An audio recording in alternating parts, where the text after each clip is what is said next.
putting on is the P-47, and again another Johan kit with the cool box.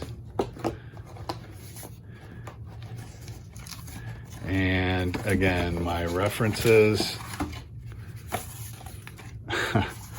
I was not above looking at other people's work, but on this one, yeah, I thought I had some actual references of the actual plane. And again, I did the Gabreski P-47 right there. Here's the instructions for this. Again, very straightforward. And again, these kits are so cool. I just love them.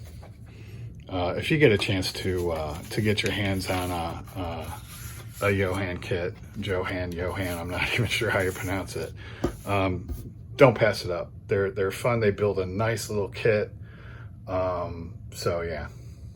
The Republic P-47 Thunderbolt was the largest single-engine fighter of its day, and a vast improvement over its predecessor, the Curtiss P-40 Warhawk. The Jug, as it was called, was one of the main U.S. Army Air Force fighters of World War II, and also served with other Allied air forces.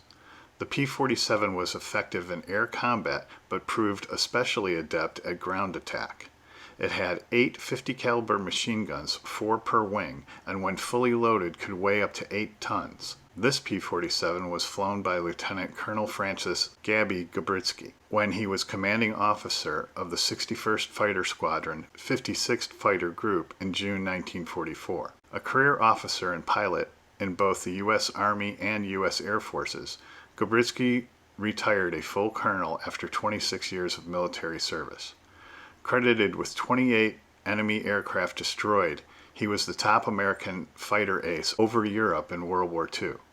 Gabreski also became a jet fighter ace in the Korean War with another 6.5 kills. Although best known for his aerial combat prowess and being one of only 7 U.S. combat pilots to become an ace in 2 wars, Gabreski was also one of the Air Force's most accomplished leaders. In addition to commanding 2 fighter squadrons, he had 6 command tours at group or wing level, totaling over 11 command and 15 years overall in operational fighter assignments. So please watch for more before YouTube builds, and I hope you enjoyed this one, and as always, thanks for watching and happy modeling.